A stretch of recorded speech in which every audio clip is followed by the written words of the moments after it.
All right, everybody. Good evening, good evening, good evening. Tonight, we're meeting with Hunter. Hunter, your middle name is challenging to me. Drohojowska-Philp. How did I do? Exactly, except the J is pronounced as a Y. Drohojowska-Philp. Okay, fabulous. And which is one of those your maiden name? No, they're two different husbands. Husband one and husband two. Oh, they should both be honored. Okay, cool. I don't know about that, but the current husband, Mr. Philp, is probably a little bit, if not honored, at least happy to still be together with me. Good. Let's go back to the beginning. Where were you raised? Upstate New York. And you went to high school there? Yep. I'd like to begin with that because it seems to me that all of us were insecure when we were in high school and didn't know what we were going to do when we got big. And that, you know, there's some amount of preparedness and some amount of serendipity that lead us or led us to where we are now. So from high school in upstate New York, how did you get to where you are today in 2 minutes or less? Well, many of your people are artists, correct? They're all artists. I think they're almost all between 30 and 75 or 80. Mostly, you know, yeah. So they're all with a variety of successes and lack thereof. So after a lot of different educational opportunities, I thought I would be an artist. I started college not thinking that, but I discovered art somewhere along the way, and I just first was interested in photography, and then I was interested in painting, and I ended up going to art school at the Instituto Allende in San Miguel de Allende, Mexico, and that is where I finally got my BFA. And I thought I would be an artist until I was given an opportunity to write. And the minute I was given an opportunity to write, I knew that that was really my medium, that I was better as a writer than I would ever be as a painter or a photographer. But I knew a lot about art, and the cliche is you write what you know. And what I knew was studio art, artists, the artist's life, and so I've been writing about that ever since. Do you write about anything besides art? I write about design and architecture. Okay. And so you got your BFA at San Miguel de Allende. What a fascinating town. What a fascinating country. How did you get from there? Had you made a pit stop in LA by the time you got to Mexico, or did you go to LA? No, it's the other way. Go ahead. With the other way around. I went from I wound up in LA to visit a friend after that, and I had never been to LA, but I was completely fascinated by it, and I was fortunately I came around 1979, which was sort of the beginning of LA's real surge to prominence on the international stage, as it were, with many artists who are now very established, but who then were very young and sort of starting out. Even CalArts, our influential art school, had only been open about 8 years at that point. So it was a very exciting time, and I moved here, got employment here right away, writing about art, because there weren't very many other people doing that, and I've done it ever since. Can you even imagine? No, I can't. It's like a joke. It's so funny. Who first gave you a job? Who first hired you when you got there? I was the first art critic for the LA Weekly, which was a brand new publication that had just started, an alternative weekly. I mean, like your Chicago Reader. I think you have a reader in Chicago, right? Yeah, so similar to that. And it had just started here, and they didn't have anyone writing about art, so they asked me to do that, and I did that for many years. And then I also started working for another magazine they started called LA Style, and then I wrote for the LA Herald Examiner, and now I write for the the LA Times. And along the way, I wrote for virtually every single art magazine that's ever been published. And I wrote for design magazines like Architectural Digest and Metropolitan Home and Elle Decor. And then I started writing books. So all I ever do is sit around writing about art, but I actually have never been bored with artists or the artists' lives or the artists' creative process. I've always been fascinated by it. So I want to talk about journalism in a moment and focus more on that. But first I want to You wrote a wonderful book that I read, I don't know, I read it some time ago. When did Rebels in Paradise come out? Rebels in Paradise came out about a year ago. Okay, so I must have read it. I read it before I saw the Pacific Time show. Yep, it was written, but it came out right. Yeah. It came out about August of last year. So all right, let's talk about books for a minute. When did you write the book? How long? What's the time lapse between finishing the book and it getting published? That took me about 5 years, and I didn't intend for it to take that long. But I thought that I really knew the story of LA's seminal art history from the 1960s. I thought I sort of knew that in my head, and I did have the rough outline of that in my head. And I knew all the people involved.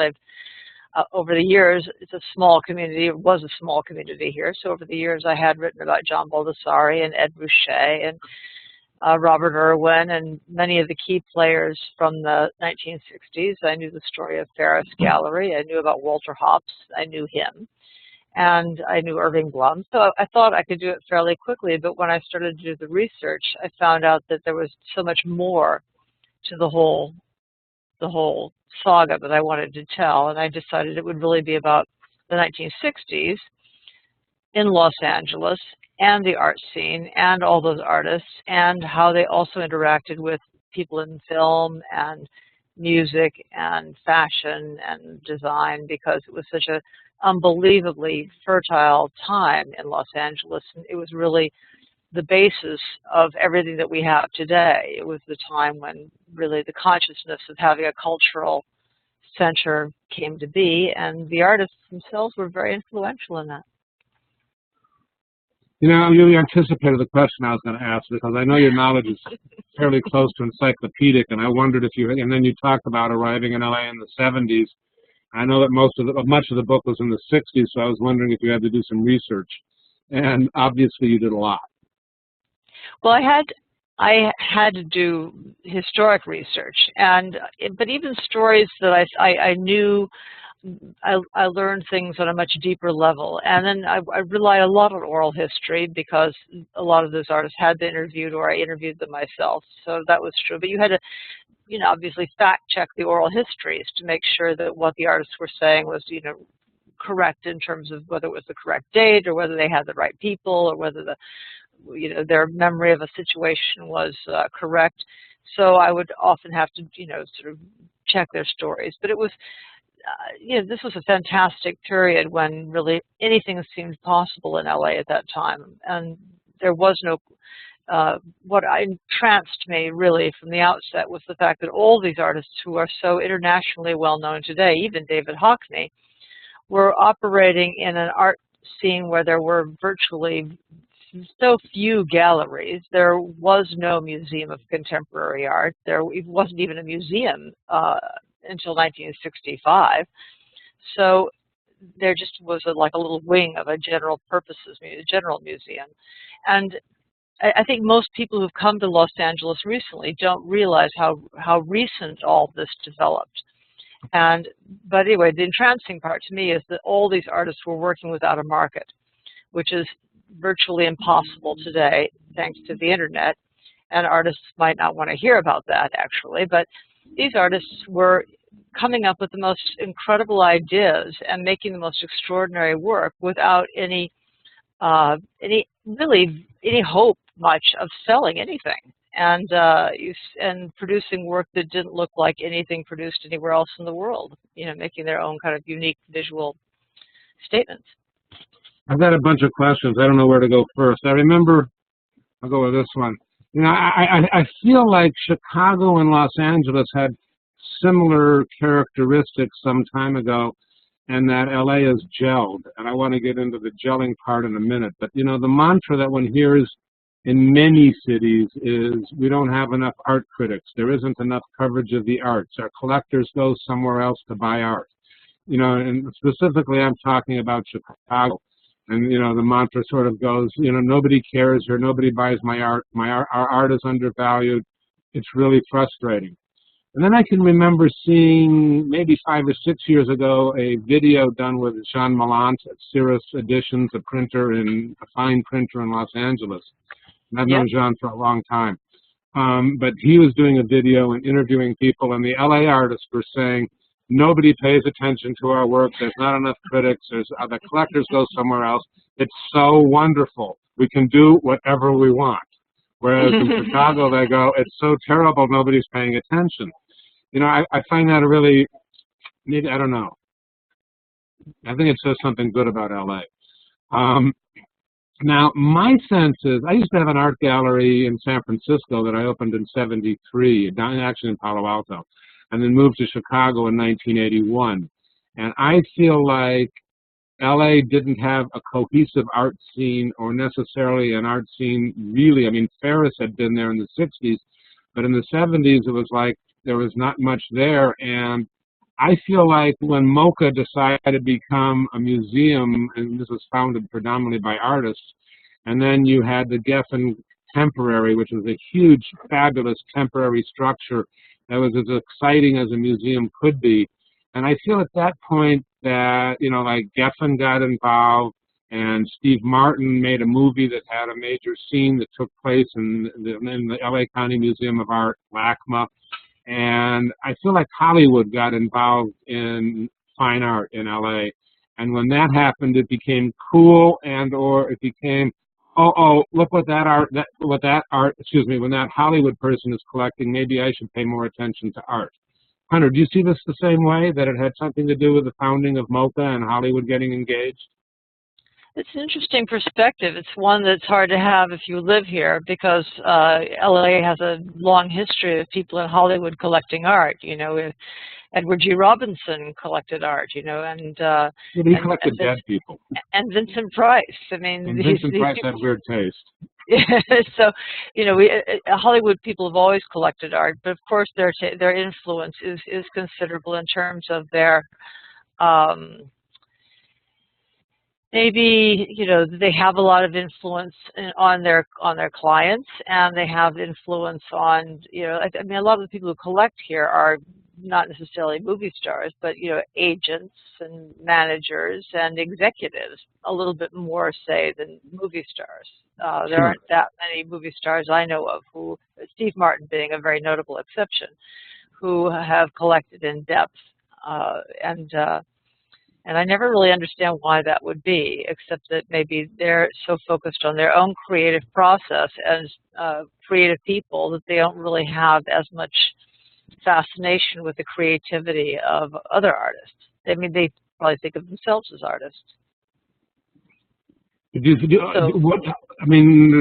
you feel like LA had a nascent art scene that blossomed in the 70s, or because I feel like it didn't have much of one, and it became gangbusters rather quickly. What's your take? No, it was a small, very important art scene in the 1960s, and that art scene morphs from being sort of really focused on art that has a pop edge to it or a minimalist edge to it, to becoming more conceptually oriented in the 1970s. For one reason, Cal Arts opens in the early 70s, and John Baldessari was there, and he brought in a lot of other teachers from New York who were aware of the conceptual trends. The economy completely tanked in Los Angeles. It was a recession. Nobody was buying art. A lot of galleries went out of business in the 1970s. It was an extremely kind of slow period, but not just in LA. That was also true in New York. And then we have the 80s, where suddenly there's a whole new generation of artists coming up again, especially through Cal Arts. We see people like Mike Kelly and Larry Pittman coming out of Cal Arts, and then, of course, David Sally and Eric Fischl going to New York and spreading the word of what LA had been. And so in the 80s, we really see ramping up. All of the energy that had sort of been maybe diluted in the 1970s comes forth again in the 80s, and really that's when LA really comes into its own with the establishment. And that's the point at which the Museum of Contemporary Art is established. It opens in 1983, and that really did energize LA. And after that, of course, the other places. You know, the LA County Museum of Art expanded its contemporary art program. The Hammer Museum expanded its contemporary art program. The Santa Monica Museum of Art is only dedicated to contemporary art, pretty much. We have a Pasadena Museum of California Art, which also has a contemporary program. And we have, it is said that we have, the LA has the largest square footage of gallery space dedicated to just contemporary art of any place in the world. But we don't have very strong collections, obviously. We have strong collections, but not as strong as, say, the Art Institute of Chicago, which is incredible, great, incredible historic material, right? Yeah, but LACMA has a lot of good historical, but there's plenty. And obviously, Getty has its share. Yes, indeed. But we have good historic collections, but you know, the cities that are older, Chicago and New York, have, I would say, probably stronger historic material. Can you rotate your computer a little bit? Because we're seeing your left eye and not much more of you. Well, I can move my computer. There I am. Maybe I can move me. It might be easier. How's that? Okay, that's better. Yeah, there you are. Okay. You know, you don't want to waste can't tell really. different... Well, I couldn't tell what you were really seeing. I'm new to this operation. If you click on that postage stamp in the upper right-hand corner, you can see, you know, you can scroll through various people underneath. And you can see me larger, and then the software follows the voice so that you can see other people when they ask questions. Ah, look at that. It's miraculous. There are all those people. I can see what they're looking. Oh, this is horrible. I should go back to where I was. You're just looking at me. I'm sorry. I take that personally. No, anyway. I'm looking at all of them now. I have all of them on my screen. I have you and all the other people. Yeah. I have Alan and Angie and Ann and Anna.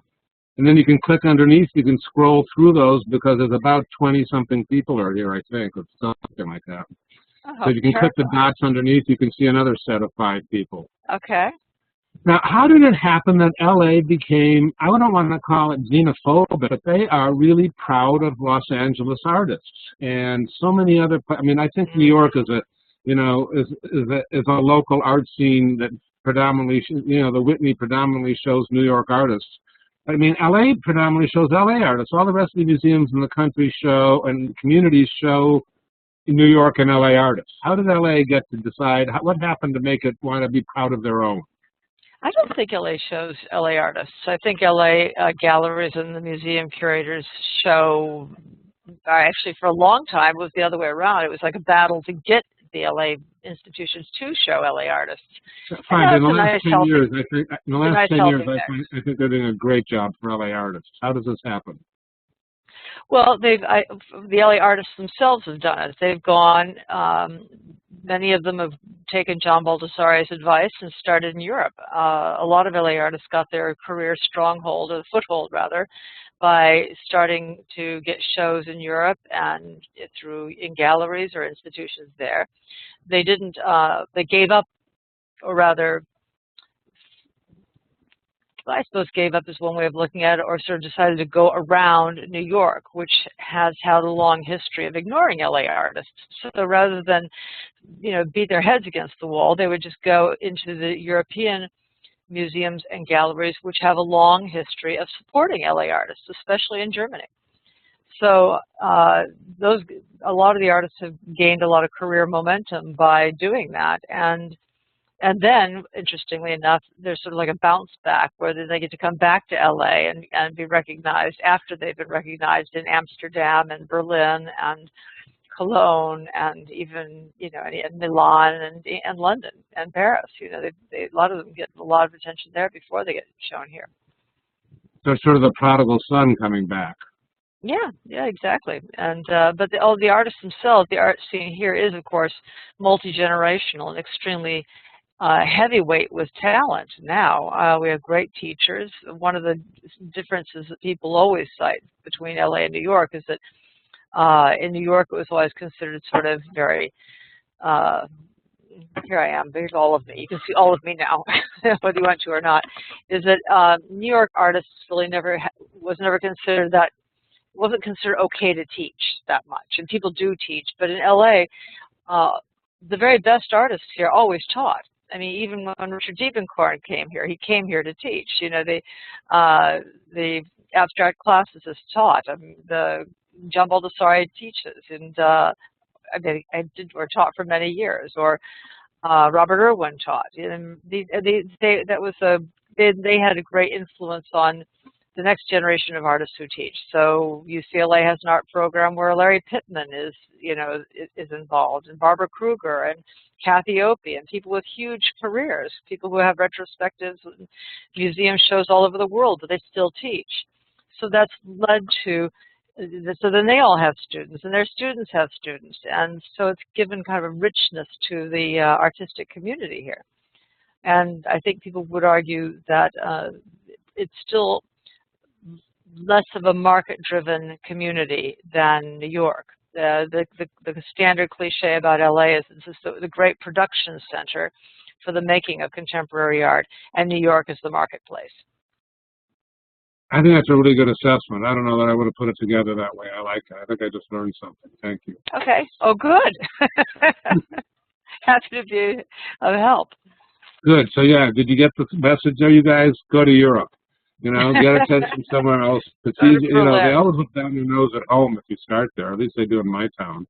And maybe going to Europe and getting that attention. I mean, I can remember seeing a group museum exhibit in Denmark of LA artists. I'm not convinced that you see a museum exhibit in many places that's defined by, contemporary geography unless it's like Bali.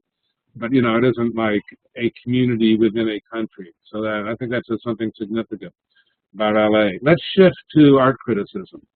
Okay.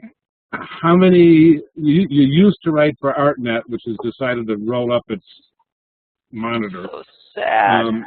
I know, it is too bad because it was a nice source. There are other places. Who else do you write for that does contemporary art criticism? Well, for years I wrote for Art News, and I still am on the masthead to write for Art News, and I assume I'll write for them again. And I will write for other people now that ArtNet is gone. I haven't really made a move in that direction because I have a radio show here in LA. I have a small little radio thing on KCRW, but you can hear it. You can hear the podcast if you go to kcrw.com/art talk. You can hear them. I do them every week. They're just a few minutes of me talking about a show in town, but that's what I've been sort of dedicating my critical thinking to. And I have a book coming out on Craig Kauffman, one of the artists who was prominent here in the 1960s. That book will come out in September. And so I haven't really started going back into the trenches of the magazine art criticism, but I will. All right, so now when you're going to write art criticism, by which I think would usually mean a review, but not always, No. how is it determined what you will be writing about? What are the different ways and how often do they happen? Oh, gosh. I write about what I like. I basically have decided that's what I will choose to do. I will pick something that interests me and then try to figure it out. And in the process of figuring it out, that becomes my piece, whatever it is. So I probably don't do criticism in such a strict way as some other people, but I try to draw on the history of what the artist has done before and make sense of it for myself, and it has to intrigue me. I don't have, of course, I'm still beholden to anything that I find hard to comprehend, like something that just stops me where I say, what is that? Let me stop for a moment and try to figure out what's happening here. That is always I find that to be the moment that is most intriguing for me as a person. Just I like that, and that can be in a painting, that can be in sculpture, it can be in a video, it can be in photography, and I trust my judgment at this point. I've been doing it for such a long time, and I think that I don't think it's much for other artists to be able to be able to grab onto, but it has to be that way for me. And I don't like to, at this point, really write terrible, ripping, mean-spirited criticism of artists because why, right? It just seems to be such a you know, for me, I can't sort of get myself worked up to do that anymore. I can't either. I find it really unnecessary. And then every time it slips out, I feel really bad about it. I remember, you know, someone writing this really nasty review of Richard Prince's work early on in his career, sort of, you know, like 84 or something, pretty early, before he was at all established. And he was visiting here, and he was reading this review. It's like, God, it's not like I'm an arms dealer, you know. I mean, you know, there's so many really kind of hideous things people could be doing with their time. You know, making bad art is, you know, does making bad art or art that I don't particularly respond to, is that something someone should be, you know, eviscerated for? Because of course, any kind of negative review is really about the aggrandizement of the writer. It's in many ways. It's, you know, I just can't sort of seem to get worked up about it, even though it's probably better for your career and better for your, you know, better for people's assessment of, you know, if you want to like continue to do, controversy is always good, is what I'm saying. But you know, I just think it's hard for me to get worked up for that. Do you, I want to go back, so almost always, if not always, you're the one who's deciding your subject matter? Almost always, yeah. I love that. If an editor says, Hunter, can you go over and write about that show at the Hammer Museum? If I want to write about it, I will. But I really like the fact that I choose what I write about, and I feel that way about catalog essays as well. I choose my essays carefully, and I want to spend time with the material. I don't want to be spending time with material that doesn't interest me or that isn't going to hold my attention. And you know, I also follow the calendar of what's going on here too. I mean, I will write about I'll write about most of the museum shows that take place here. I just wrote about a show of some photographers at LACMA, Katie Grannon and Charlie White. And I didn't know their work particularly well before, but I went there to see they were on view at LA County Museum of Art, a little show, and I had found the work really quite startling and interesting. So I talked about that for KCRW. And next week I'll be talking about this week I'll be talking about Amanda Ross-Ho, who's having a show at MoCA's little Pacific Design Center space, a small space. And it's a very challenging show. I mean, that's a woman who's kind of dealt with her autobiography in the least direct way you can imagine, by having her studio space, the actual physical space of her studio, recreated on white panels, and then making art on those panels in terms of almost like an accretion of what goes on in her studio, whether it's mark making or photographs that are applied or little pieces of jewelry or gloves or whatever. And then in the middle of this exhibition, there's an enlarger, an Omega photography enlarger that's been enlarged to 4 times its normal size because her parents were photographers, and the role of photography went through her whole life. And so she's created an analogy between the evolution of photography and the evolution of her own life, if that makes any sense, which it kind of doesn't, but I kind of liked it. It's a nonlinear, multi-referenced, multivalent kind of art that you can't get just by staring at it. You have to think about it and spend some time with it. And I thought, okay, here's an artist who's trying to do some push the boundaries a little bit. It's worth trying to figure out. I had the opportunity to write about her, and I didn't. So see, the art world's a big place and people can have different opinions. So now, all right, so when you decide you want to write, not just talk about, but write something, do you have to run it past an editor to get their approval to the, I mean, yeah. Back to that question. Yes. Usually at this point, yes, I always do, of course. When ArtNet was around, I would send Walter Robinson an email and say, I'd like to do this, and he would mostly say, fine. And that's one of the great things about ArtNet, is it was a very fluid relationship.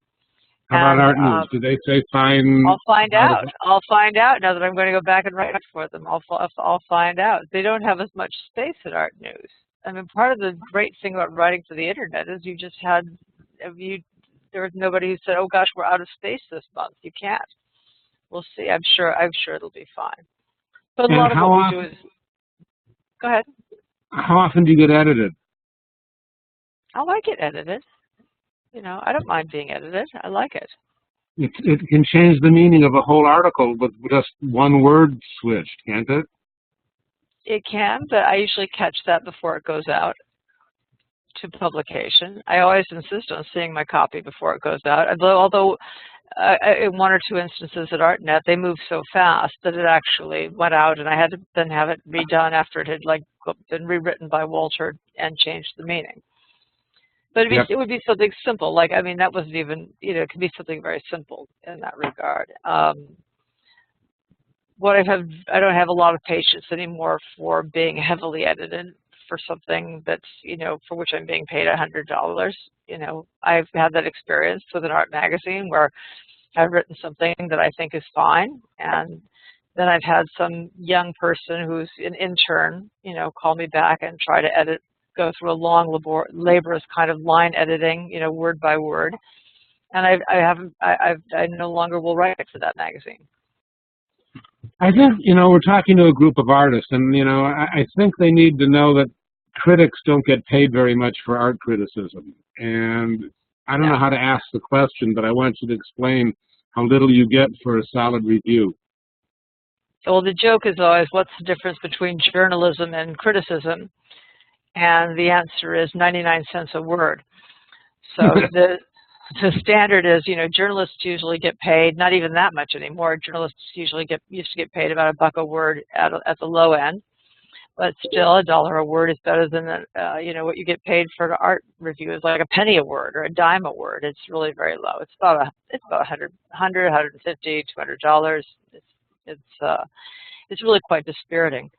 So my personal position is I really will not do things. Generally speaking, I try not to take anything that doesn't, for which I'm not paid. And I don't always do that for the money. I explain to people that if I make an appearance or I write a little something for them, that I do it, that they have to pay me because people somehow think they don't have to pay writers. There's an idea that you're supposed to be like honored, or that it's like that I don't know where it came from. We're all supposed to pull together to help the art community, and there's an idea about writers that somehow many people don't think of writers as professionals, as working professionals. So I try to I'm trying to change that perception one piece at a time. You know, it's like if someone comes and wants me to speak, I don't care if they pay me $100 or $200, but they have to pay something, because otherwise you just keep perpetuating this idea that art writing is a hobby. You know, if you don't get paid, you're not a professional. And I have a very strong opinion. I think people really value what they pay for. You know, and that includes visual artists too. Visual artists should say, I demand to be paid for X, Y, or Z, because otherwise you're just making which it sounds like contradicting my idea about the marketplace. You know, you make the art for yourself, but the art doesn't get given away. You know, the art can be made for yourself without a market intention, but at the same time, your art is valuable, even if it's only valuable to you, and therefore it should be paid for, and your time should be paid for, I think. I agree. Let's open this up to questions in a moment. I want to ask, you know, while they're pondering and coming up with the good questions, I want to, excuse me, I want to ask about, I mean, you've watched, you've listened to a lot of artists, you know a lot of artists. I know many of the same artists you know, and some are remarkably successful. This course is predominantly about strategy. It isn't so much a critique of anybody's art. It's about, you know, what you do with the best art that you're making. What do you do with the art you're making? You know, and I've seen, I mean, I don't know, we could talk about specific artists, you know, and you knew Ken Price, and I worked with Ken, and, you know, he waited, I mean, all the artists in all of Los Angeles knew that he was a giant, but it took him until he got to be 70 before the rest of the world noticed it. You know, and you've got artists like Tony Berlant, who was very popular early on, and then more popular again. And then we could jump into, you know, various, a couple of LA artists. You mentioned Craig Kauffman, who you're writing a book on, you know, and how many of these artists are, I don't know if rediscovered is the right word, or resurfaced, or they're being appreciated anew. The question I have, Hunter, is what, in your estimation, are the things that make an artist successful that others who are artists could go, oh yeah, let me incorporate that into my life? Well, I saw John Baldessari speak last night, and he was being interviewed by Hans Ulrich Obrist, who does a lot of interviews for, you know, Art Parquet and Artforum and so forth, and he's had a whole book of interviews with curators.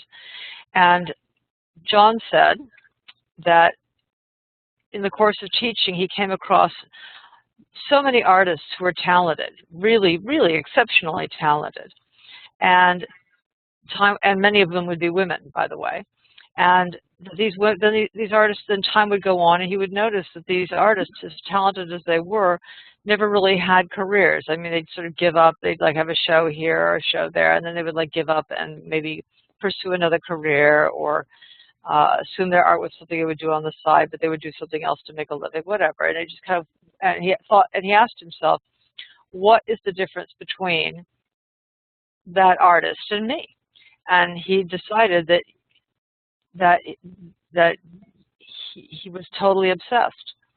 That, you know, he was completely obsessed 100% of the time with making his art, and that was a huge factor in his success, along with being in the right place at the right time, which is another huge factor, with the right material. And that's just the luck of the draw to a certain extent. And that's dispiriting probably for artists to hear that, but I mean, that certainly is a factor. And I'm not sure how much strategy you can really employ, even though this course is about strategy. I think you do have to like do the footwork and stay out of the results. You have to just show up for everything and contact everybody and kind of continually kind of put yourself out there. And that all, I think, is part of your professional anyone's professional obligation. But that sadly, probably to become like an artist who operates at the very top, it really kind of has to be the only thing you do. I mean, I remember in my book, Dana Ruchet says, well, maybe it's not in my book. Anyway, Ed Ruscha's wife said, you know, how Ed Ruscha would have a studio outside of his house, and he would go there every day like an office, you know, like, and I said, every day? And she said, yeah, even on Thanksgiving, even on Christmas, he would go to the office, you know, and he would go to the studio. That it was his priority every single day was to go to the studio. And that's why I didn't become an artist. I never had that. I never felt like I had to be in my studio. I have a different perspective. You know, I've got two corollaries or extensions of that. One is earlier in this course this summer, we had a webinar with Molly Barnes, and Molly, yes, you know, talked about discovering John Baldessari, and spoke about how he came into the gallery and she thought he was a homeless person, but he was really tall. And that, you know, he said something and they talked and he was kind of quiet, but he had an energy that said, you know, an inexorable energy that said, I'm going to make a difference. You know, and it wasn't that he spoke as if he was going to make a difference, but he had an energy that was going to make a difference. And, you know, that's like an extension of what you're saying, that people in the art world want to hitch their wagons to artists like Baldessari, who have that energy, because there's a sense, you know, and you and I see it talking to some artists, you know, they're going to make it. There are people in this group that I feel that way about. They are going to make a solid difference. You know, and then sometimes we don't have that same feeling about some other artists and they still succeed, and some of the ones we do have that feeling about don't. But it does seem to be one of the key ingredients is this sense, this feeling like I'm going to do this till I get it right. You know, and one of the analogies that I've shared in this course is that the Vikings, when they went to conquer foreign lands, when they landed on foreign soil, they'd burn their ships. And, you know, there was no going back. They either conquered or they died. And, you know, and so sometimes, this is the interesting thing, I think, Hunter, about teaching, too. You know, I feel like teaching can sometimes get in the way of artists. And, you know, and I have mixed feelings about artists who teach. I feel like if that's what you really want to be doing, that's great, and you can do both. But frequently I feel it gets in the way of your aesthetics when you try to get back to the studio if you put your heart and your head into your teaching on an almost daily basis. I was trying to think of did Ed Ruscha teach? Only for like one semester or 1 year. It was not something he wanted to do. And I do think teaching can definitely get in the way. You have to be a special kind of artist for that to work. It worked perfectly for Baldessari, but it didn't work at all for Ed Ruscha. It didn't work at all for Robert Irwin after he taught a course at Irvine, he taught for a very important year at UC Irvine and had his students were, let's see, I mean, Chris Burden and Alexis Smith and, you know, a host of other people who've gone on to do very well. And everyone who ever took a course from Robert Irwin before that was like, wow, this is the guy who's changed their life. He was a magnificent teacher. But not everyone can do that. Not everyone can balance it. I think it probably more often than not, it drains people and makes it hard for them to concentrate on their own work. Cool. All right, Liz, let's see what you have to say. One sec. All right, Liz, you're unmuted. Go ahead. Hello. Liz? I'm right here. Okay, there you are. Okay. Hi. Hello, Liz. I have a question in regards to self-publishing, where it seems like it keeps coming up all over the place. You have like things like Blurb and Lulu, and then you also have the accessibility of people being able to publish on like online periodicals and magazines like that. Now, do you think that actually is a good thing or that's a bad thing in respect to people writing about art? I'm not talking about those that like have like critic backgrounds or anything like that who have been doing this for numbers of years, but just somebody just decides, oh, I'm going to publish a book and, you know, I'm going to use this to kind of pad my resume and do things like that. Do you think that that's a good idea or a bad idea to become involved with people like that or even to start your own?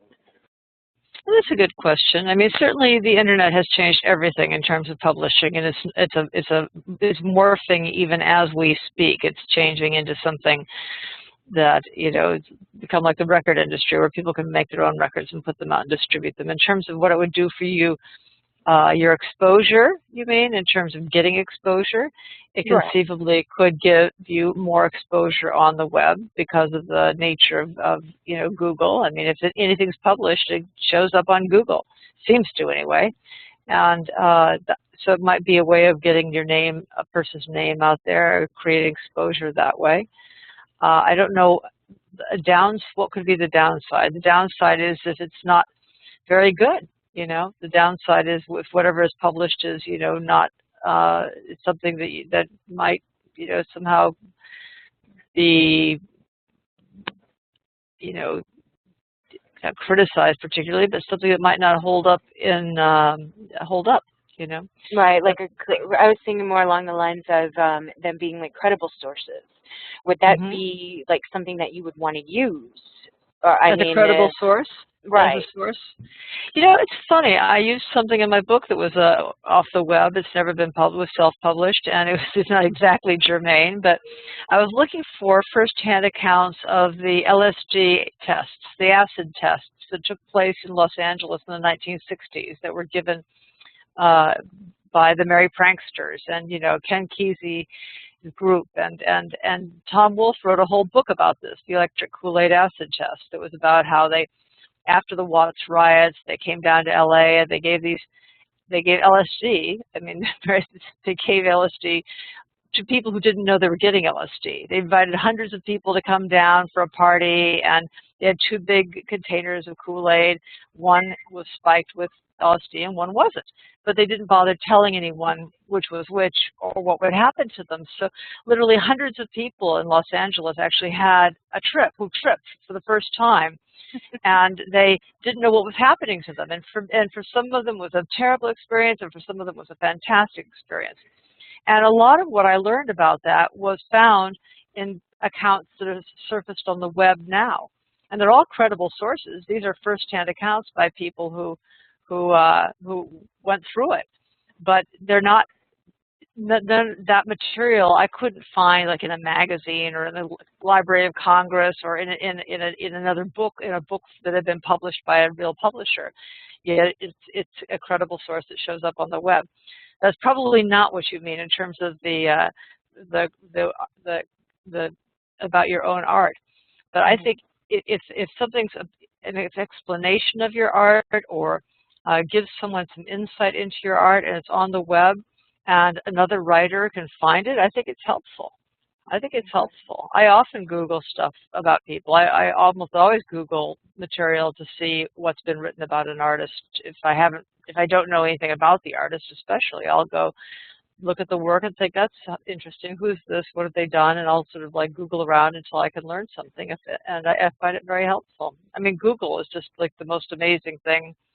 I'm delighted. I love Google. It's like the greatest. And I wrote my book on George O'Keeffe before Google, you know, before you could research to this extent on the internet. I mean, I would go to libraries and spend hours and hours and hours and hours and days and days and days researching. And I can tell you it was a lot easier to do that kind of fact-checking and researching on my book, Rebels in Paradise, because so much of it could be either sourced on the web or I could I could discover quickly where to find the material. It's really helped writers to research. So sure, probably more than you ever wanted to know in that answer, but there you go. More is always better. Thank you, Liz. John, your turn. Go ahead. Yeah, hi. I thought that was a very interesting and very good answer, and kind of piggybacking on that, I was at I guess a talk during Art Prize last year in Grand Rapids when Glenn Harper, the editor of Sculpture magazine, was talking about art criticism.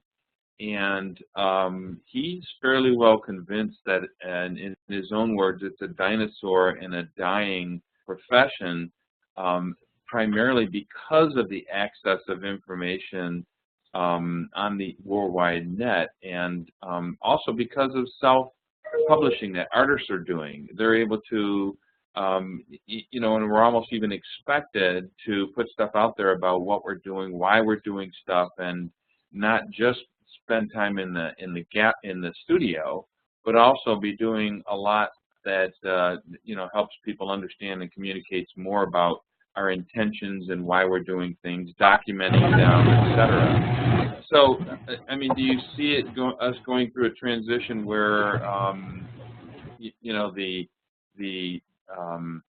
whereas it used to be the, you know, the art critic and that whole, I guess, I don't want to say industry, but that profession really would identify and influence the you know, the growth in careers of artists, to now where it's becoming more, the artists are taking more responsibility for it and actually having more influence in advocating for their own career development. I think that's true. I do think that's true. I think it kind of piggybacks on what Liz was saying. Yes, absolutely. I think that artists have more opportunity than they had. Although artists, as you know, historically have always written criticism. I mean, and that's never been, that's an area where artists have written quite a lot, artists who wanted to write. But, you know, the art world is enormous now. That's the thing that we keep coming up against, right? It used to be, if it was a small world in Paris in the 20s, and it was a medium-sized world in New York in the 40s, and also in LA in the 60s. I mean, it's just an overwhelmingly large world now, and it isn't. I don't think criticism has the same function. I don't think it can have the same function. I mean, you can't really have. I don't see how there could be a critic like Clement Greenberg who could identify a singular trend with one singular group of artists and try to convince a readership that would be the dominant force in a particular period of time. That would be, I think that would be virtually impossible.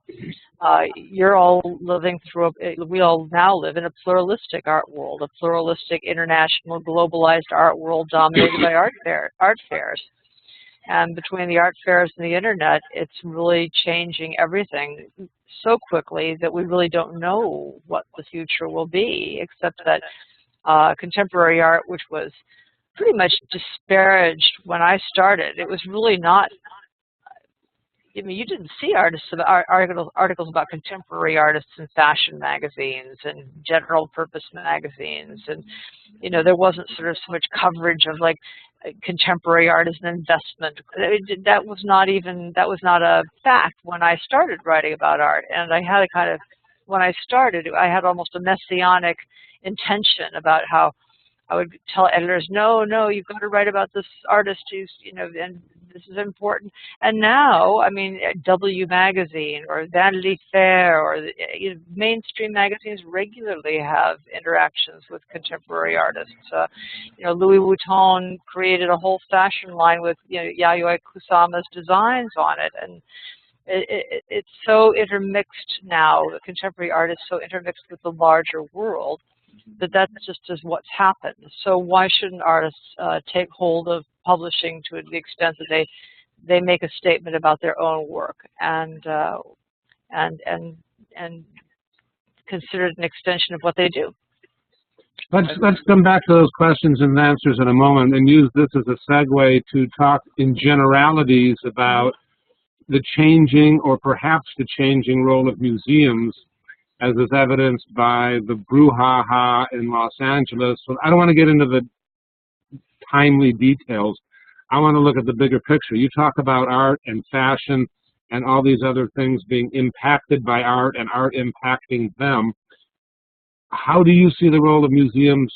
Do you see the role of museums changing? If so, how?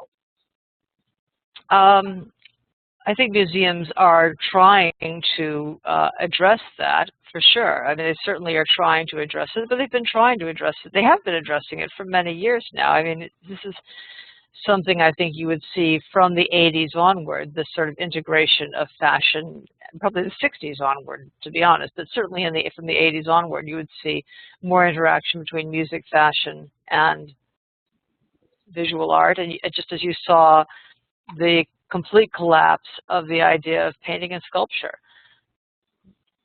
And how do museums address that? Museums will always have to address whatever artists are doing. I mean, if you think about how did museums have to come to address large-scale sculpture? How did they have to come to address installation work? And that's just, museums must find ways to address themselves to whatever artists are doing, because we have to remember that the artists drive the program, not the museums.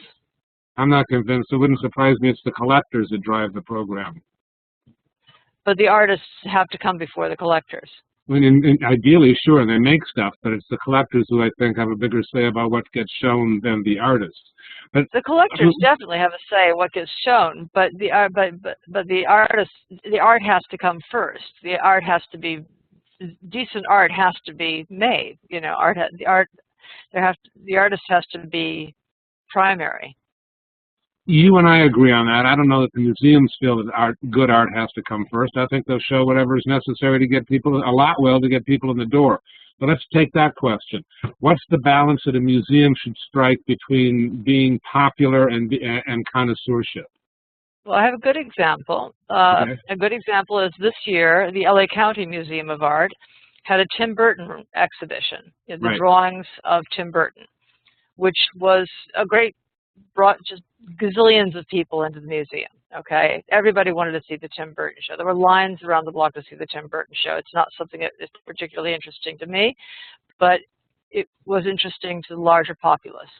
And then, just as you know, a month ago or so, at LA County Museum of Art, they installed The Rock, this 340-ton boulder brought over that Michael Heiser, the the land art artist, had identified at a riverside quarry, and it had spent weeks working its way along the freeway systems of Los Angeles. They had to take down all the power lines. They had to transport the thing at like 5 miles an hour across these freeways, and then install it behind the LA County Museum of Art. There couldn't be a more sort of rarefied idea about installing a sculpture. So they're two polar opposites of what the museum has done. But interestingly enough, the rock is popular.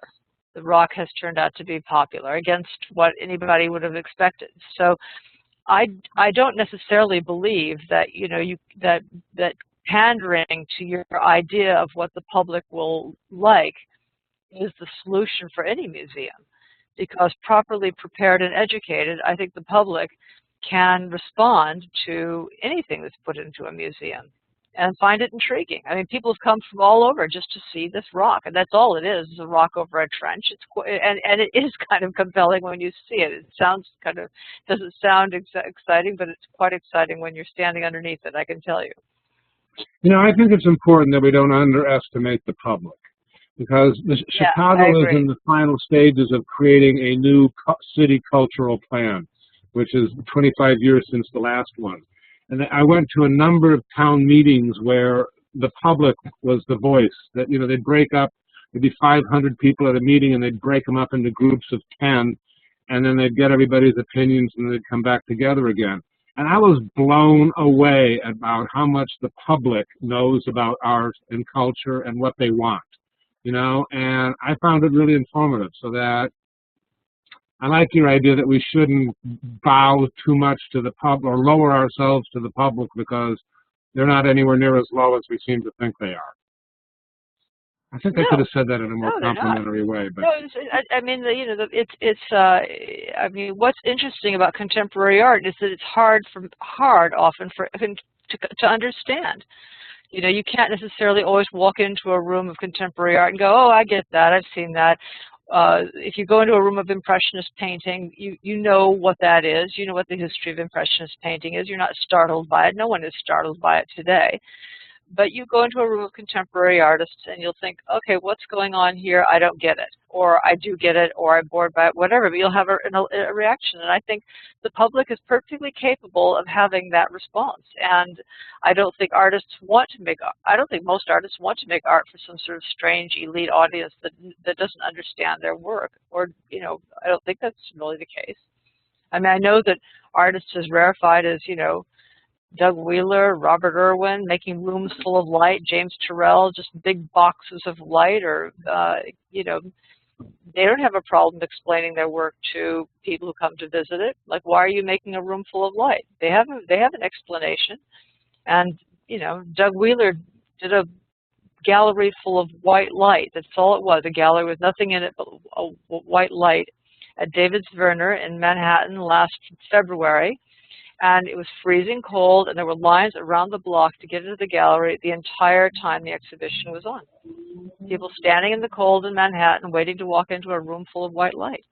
So that's the public. I mean, granted, it's Manhattan, so it's not exactly the public in, you know, Des Moines or something, but, you know, it's an informed public, but they were willing to go there to see it. It's a good point.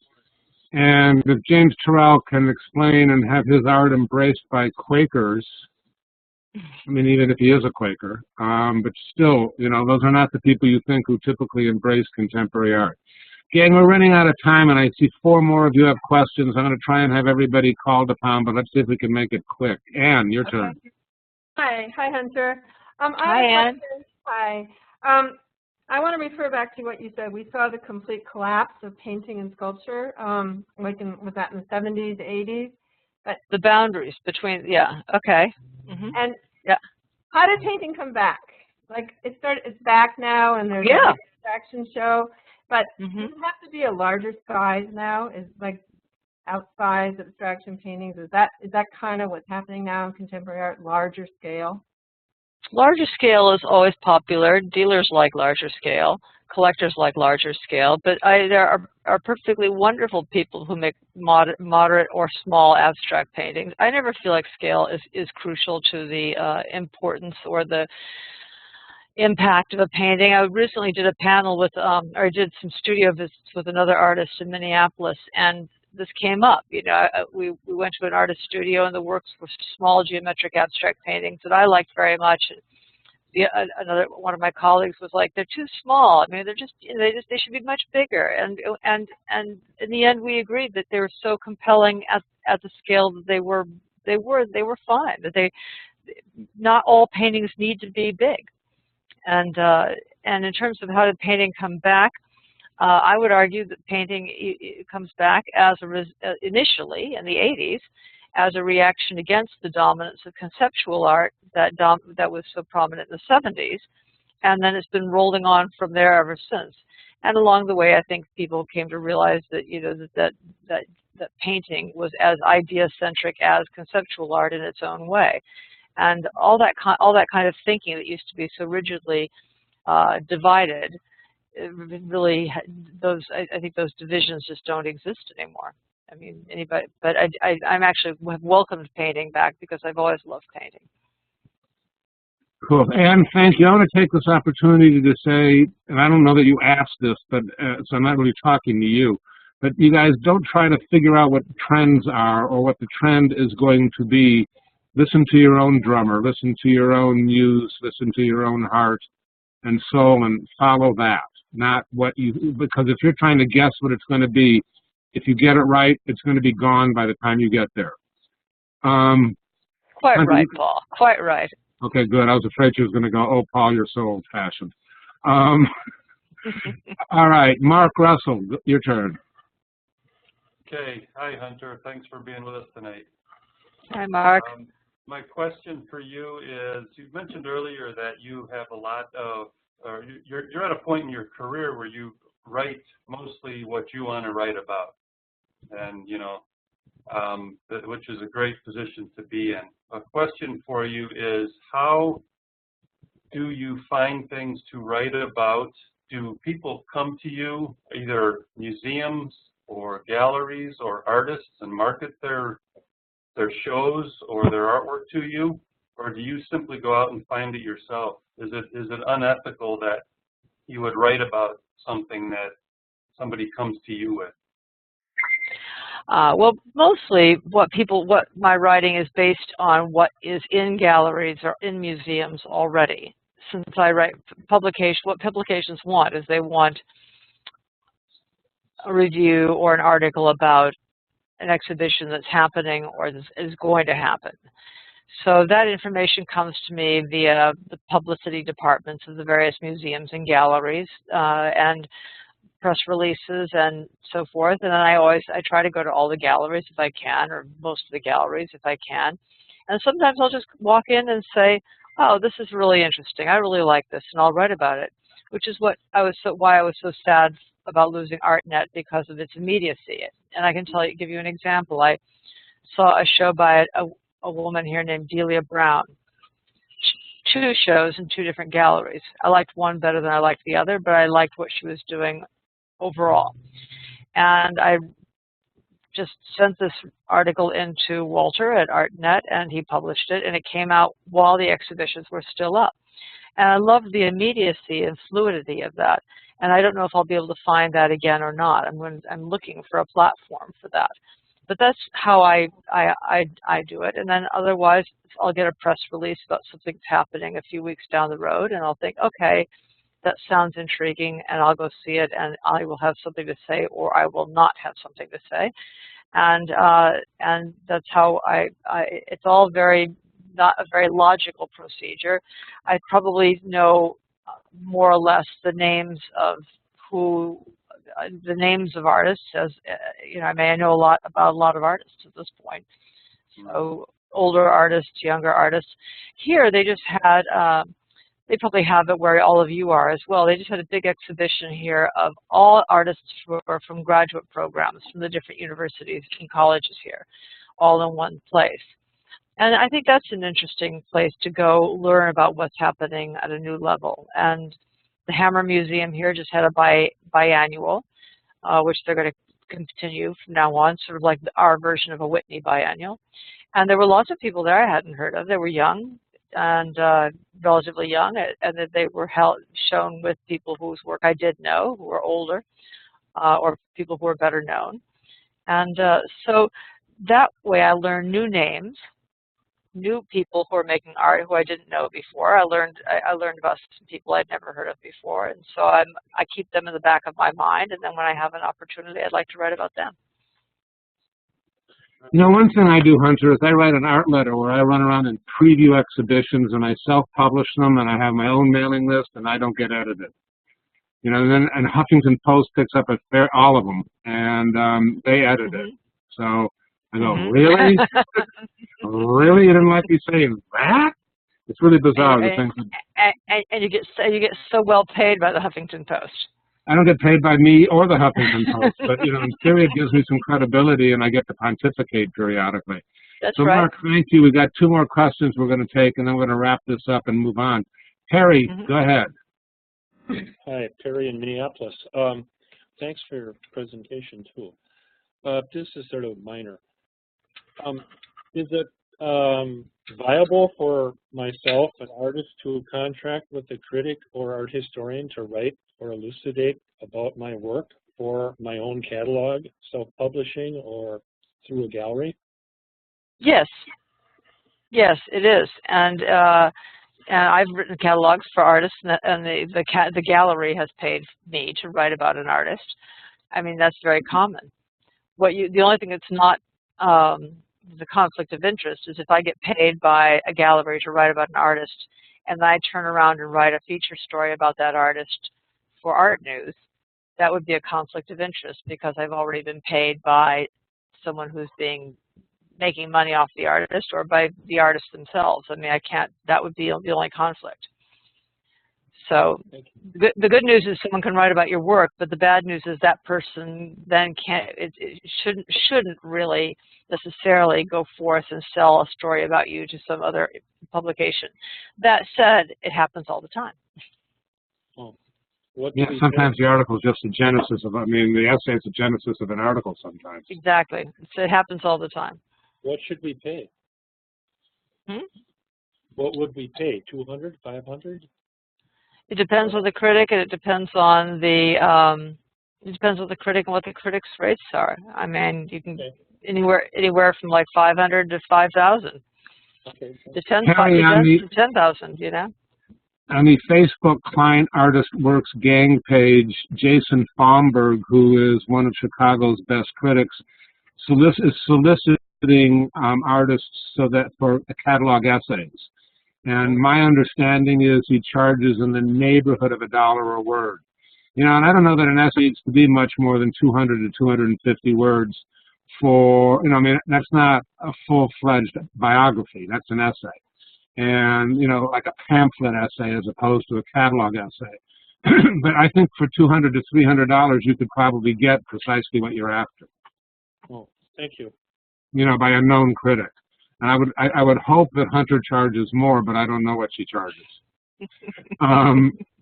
Trudy, you get the last word. Trudy, go ahead. Yes, okay. Hi, Hunter.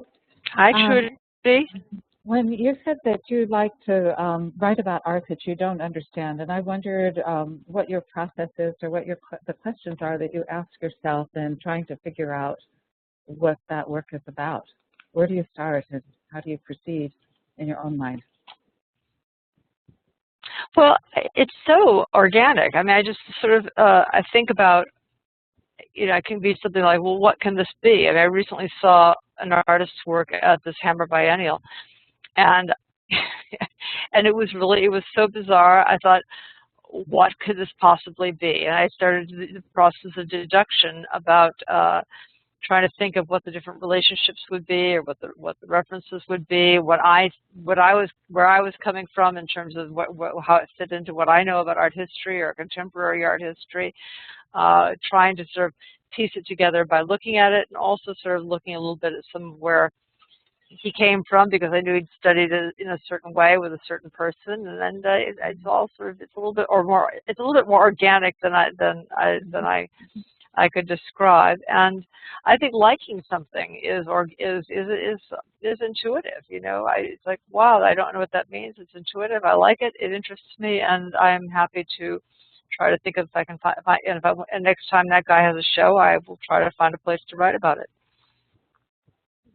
I don't think it's a very satisfactory answer, but that's what I do. I wondered if you started by looking at the materials, for example, and just kind of taking an inventory of the materials, and then you talked about relationships and putting trying to put the formal elements together to come up with some sort of an idea that the artist might be working with. But I think you answered it because when you look at the artist, how it fits into art history, and where the artist came from. So Well, you always putting it into the artist's life. Yeah, well, I always think about how does this fit into the larger operation of contemporary art history and modern art history, what the precedents might be. And of course, there is a lot of appeal in something that's just well made or oddly made or intriguingly made. So of course, I also take into consideration the materials and the kind of technique. I mean, if something's beautifully painted, if something is competently painted, or if something's badly painted, but it looks like it's intentionally badly painted, and there might be a reason for that. Of course, I take all that kind of into consideration as well. Okay, thank you. Maybe I'm going to have to take the last question, Hunter. It sounds like sometimes you are a proponent of a given artist. Does that potentially create a conflict? Can you write about a given artist repeatedly, almost every exhibit they have somewhere? Or what do you do when you want to be a proponent? What do you do when you feel like being a proponent? Oh, I think that being a proponent is perfectly legitimate, and there's a long history of critics doing that. You know, critics who've written extensively about a single artist, or got to move over here, an artist, because I think the more you know an artist's work, the more you're able to bring to what you're discussing about it. That's just badly stated, but I mean, essentially, I know a lot about certain artists, and I am able to write about them at a certain level of depth that maybe someone else couldn't. And that's actually, I think, one of the great joys for me, now that I've been doing this for such a long time, is what I'm really enjoying is writing in depth. I'm enjoying the catalog essays that I'm writing. I'm enjoying the books that I'm writing, where I spend a lot of time in the history of the artist, and I'm able to bring maybe something else to it, something more to it than just a little superficial take, the first take. And of course, yeah, that's very rewarding for me. It helps me to find you know, I'm always so thrilled when I figure something out that I feel like somebody else hasn't figured out before. You know, some relationship or some art historical reference, and I always find that to be sort of thrilling. Wonderful. I think that's a good place to stop besides we're out of time. You know, you guys, Hunter writes really good books that are really a pleasure to read. I mean, the only problem is you got to put them down sometime to go to sleep or something, but the books themselves, you know, are exactly how you want a book to be. And, you know, I've been reading solely art books for at least 5 years, and not all of them are nonfiction, but, you know, Hunter just writes a really, really, really great book and is knowledgeable, and you're going to get educated, and you're going to enjoy the experience. Hunter, I totally appreciate you being with us tonight and helping demystify this sometimes confusing art world. I've unmuted everybody. You guys can all join me in saying thank you. Hunter, thank you very much. Thank you. Thank you. Thank you. All right, Hunter. Thank you. Good night. Thank you, Paul. It was a pleasure. Yeah, we'll be in touch. Bye. And one of these days we're going out to lunch, babe. So thank you very, very much. I love that. Bye-bye. Bye-bye.